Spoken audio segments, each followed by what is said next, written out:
Hey guys, welcome back to my channel, and today, I've got a bit of a weird video, I'll admit it. And I'm not just saying that because, yes, I'm, like, as you can see, I'm not wearing a shirt. Uh, yeah. Yep. It's groundbreaking. First video without a fucking shirt. Yay. But yeah, I literally just thought of making this, but, you know, I guess, here we go.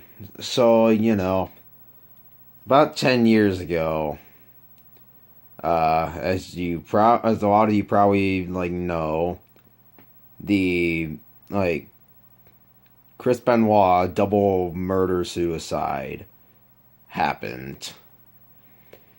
And it's one of the most probably one of the most tragic things in not only WWE history but probably just history altogether. But as as some people have shown, some evidence, there could be a possibility that maybe Benoit didn't commit any of the crimes. Maybe his wife and his son were all murdered. But where's the evidence? Well, I'll tell you. Because and some of this evidence might shock you because one, there are some people that are quite short-sighted, and they are and they just don't look at the facts, and they just kind of look at it poorly. But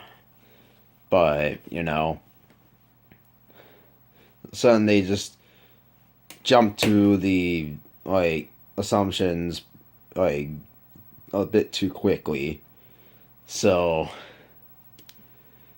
then what they do is they just kind of stick with that theory, and then when actual evidence comes, they're like, fuck, that's just a theory. There's no way that could actually be true. Well, there's but here's the evidence. What's the evidence? Like I said, I'll show you. I'll tell you right now. So, from what I have heard, let's start with the day that Nancy Benoit died, or woman, as some of you might know her as. Reports are saying that, people are assuming that he, strangled her, first sedated her and then strangled her, and like that, and then eventually killed his son. But reports are saying that but evidence has shown that what he was actually doing was he was talking to Chavo Guerrero, who was one of his closest friends, as was Eddie Guerrero, who had already passed away. If you got almost 2 years earlier, if some of you didn't already know. But and then about probably around 45-50 minutes into the call, Benoit heard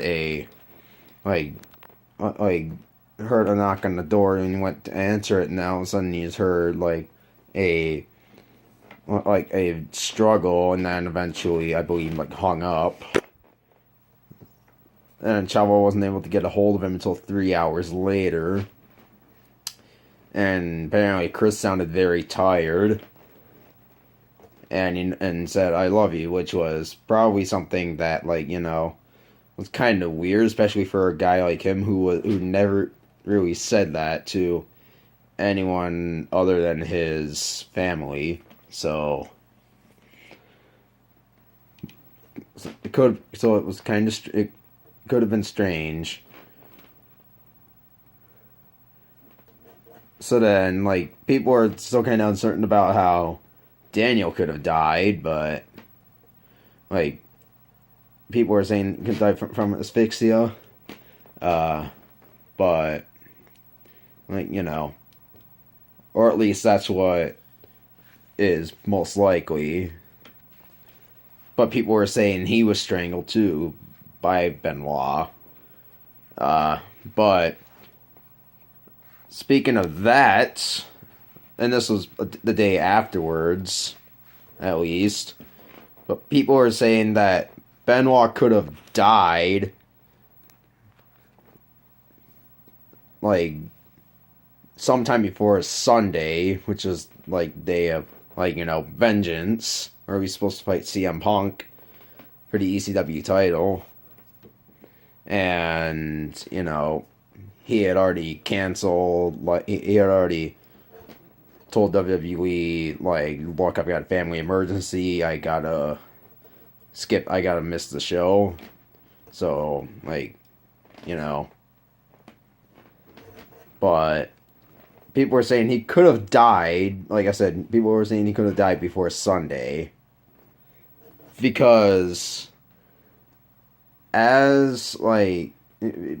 apparently his body was pretty badly decomposed when it was found, but how could it have been like that badly decomposed if he died on a Sunday? He could have died on a Saturday. So, but people were saying, well, maybe he got murdered, and evidence shows that, because if you guys didn't already know, like a guy named Kevin Sullivan, who used to be the booker for WCW, and who was Nancy's ex-husband, and like they eventually had like an angle where Nancy fell in love with Benoit, and then like eventually it would like turn into reality. And apparently, when Benoit was going to leave for the WWE, he apparently said it's because he couldn't stand, like, I believe, working with Sullivan, like, or couldn't stand him in general. And in response, Sullivan said that he was going to kill him, which leads many people to believe that Kevin Sullivan might have killed Nancy, Daniel, and Chris Benoit. So, but like, will we ever find that? Will we ever find out what happened? Most likely never, but there could always be a chance where, because Kevin Sullivan has denied any involvement in it, but there could be a chance he might have been covering it up to hide any suspicion. So, I'm not in any way kind of throwing the accusation at him, but then again, there's always that possibility, which can be shown now because more evidence has come out over the years since this tragic occurrence. So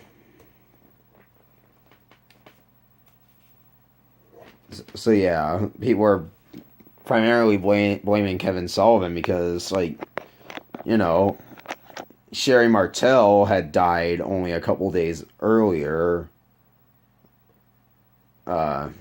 So people are thinking, hell, maybe he could have had some sort of role in her death too. But,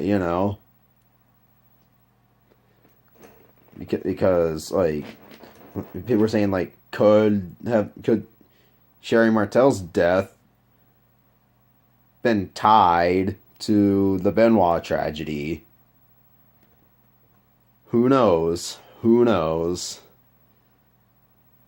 But there could be a chance Kevin Sullivan admits like some sort of involvement, like maybe he was behind the murder and someone else did it, or he did it himself, whatnot.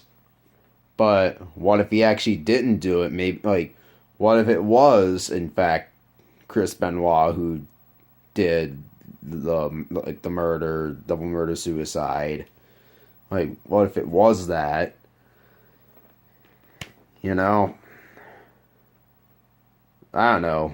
The wrestling business will probably never be the same because like without his presence, because he was probably the best technical wrestler I've ever seen, and he was apparently like he was probably one of the nicest and like quietest, most private people, according to like sources close to him, like in the whole business. And he had like a pretty much like he was like well respected and had a like really high reputation, hence why he was a main eventer and all that, and why so many people like so many like people that are in like the mid card and worked with him, like they said he gave them a bit of a boost in their careers, so they're grateful for that. But like, am I trying to defend Benoit? No. Am I saying that he actually did it? No. Am I saying Kevin Sullivan did it? No. But what I'm kind of like questioning is, could this have all been a lie? Because there's no doubt in like anyone's mind that like police handled this pretty poorly, and WWE could have covered it up, and they might have had prior knowledge of like the text that Benoit had sent Chavo, or allegedly. That brings this up. How could, like, if he did in fact die before Sunday, how could he have sent the text? Like, there's no way a dead man can text. So if he did get murdered, then and whoever the murderer was might have just stolen his phone and then sent the text to Chavo. But you know what is my opinion on it? I already said this. Like, will we ever know the truth? Again, probably never. But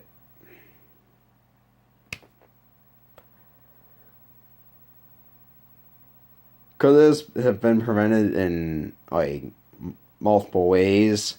Absolutely. Could he have just been fucked up in the brain and just like been suffering from depression, so he just went like completely mad and didn't know what the fuck he was doing? That's a possibility, and that's why people were just gonna jump into conclusions. Because maybe that's what happened. But I don't know. I'm not gonna like investigate shit or anything. Like I ain't no journalist. I'm not an investigator like or a detective. I'm not any of those things. I'm just some random dude, kind of like just making a video on it, like a lot of other people have. But why did I make the video in the first place? Well, felt like it kind of needed to be said. It's it's a possibility that we're all wrong about what truly occurred between on the weekend of June 22nd and the 25th of 2007. But anyways, I hope you enjoyed this video. If you did, please leave a like, leave a comment, subscribe to my channel for more, and I'll see you guys on the next one. Goodbye.